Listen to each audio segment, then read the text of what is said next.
Hello, everybody. As my good friend the preacher would say, we have a learning experience here. We have a teaching moment. Stay tuned. Let's do a quick video here. I just found something and we can all learn from this. Now, this is my contender. I just put this base on this barrel. I switched it over from what it had. I had a one-piece base on there with a 30 millimeter aim point red dot. I switched over to this 2-power Leopold that I want to test. It was questionable as to its ability to hold zero. So I just put it on here, and this is an oversized pin, so I really have to whack on it with a rubber hammer to get it to go in. And as I closed the barrel, I felt something that wasn't right. So I started looking here, and I don't know if you're able to see this, but my scope base is moving. Let me zoom in really, really close. I want you to look right where the barrel, see it?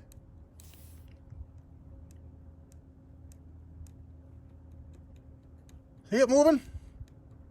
I did this myself. I was certain that I put that on and torqued it and put Loctite on it and everything. So sometimes you even have to double check yourself. So let's see if we've got a Torx in here. I'm pretty sure that we do. I know I have it in my other box if I don't have one here. This kit I thought had everything. This is a old screwdriver. I don't know where it came from, but it's got a bunch of bits in it, and it's really handy to have on the range. I keep it in my range bag. It's got a lot of old school regular bits in it. It does say on it what's in there, but I've had it for 20 years, so it doesn't have what it say it has. All right, I may not have a Torx in here, but I know I've got one in the box. And those are all Phillips. All right, I'm going to have to hit pause and run back to the box because I don't have it. I don't have what we need in here. But I do in my box. We're going to pull the scope off and check those screws. Now, the screws might have a problem. The screws might be too long. And if that's the case, you know, we're sunk. We can't do anything like that here.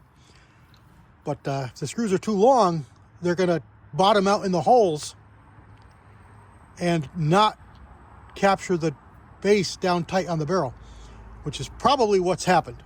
If I had to guess, I'm thinking that's what happened, because I can't believe that I've slipped up so badly and didn't tighten that. But hey, it can happen. So let me run back. Right, I keep that kit in my big box. And there's a T15. So hopefully we can just take these two screws out, and this base will slide off. The scope will slide off. All right, those were good and tight. Those were just as they should be. Now this is a new... Yes, we're lucky. Okay, so we got the scope right off. So let's look at these screws here. I'm betting that they're long. All right, they are a T10, which I do have. Well, I have the whole kit there.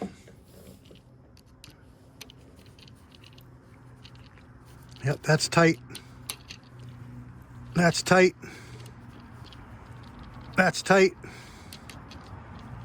And that's tight. Okay, the screws are too long. So there's a perfect learning point. I mounted that up. This is an EDC base.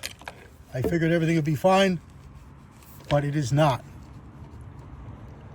That base is loose because those screws are too long. This being an SSK barrel, they probably didn't drill as deep by just a few thousandths as Contender does. And I'm sure these rails are for the Contenders. So there's a perfect learning point. Don't take things for granted. Just because it came out of the package and was brand new doesn't mean it's right. So I'm a little glad it wasn't me. Although I should have found it.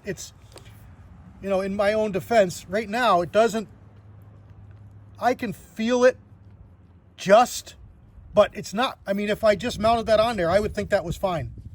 With the scope on, you have a little extra leverage, and it was very easy to see.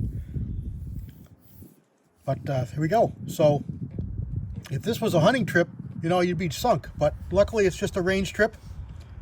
And I'm just going to go home, pull those screws out. I'll hit them on the grinder and shorten them up, and everything will be fine. Put it all back together.